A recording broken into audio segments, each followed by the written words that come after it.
بسم اللہ الرحمن الرحیم۔ السلام علیکم ورحمۃ اللہ وبرکاتہ۔ حدیث مبارکہ حضرت سیدنا ابن عمر رضی اللہ تعالی عنہ سے روایت ہے کہ رسول اللہ صلی اللہ تعالی علیہ وآلہ وسلم نے ارشاد فرمایا، ایک مسلمان دوسرے مسلمان کا بھائی ہے، نہ تو وہ اس پر ظلم کرے اور نہ ہی اسے کسی ظالم کے حوالے کرے۔ جو مسلمان اپنے کسی بھائی کی حاجت پوری کرتا ہے، اللہ عز و جل اس کی حاجت روائی فرماتا ہے۔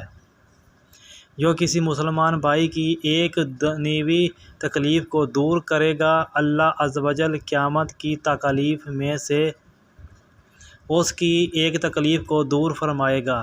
جس نے کسی مسلمان کی پردہ پوشی کی، اللہ عز و جل قیامت کے دن اس کی پردہ پوشی فرمائے گا۔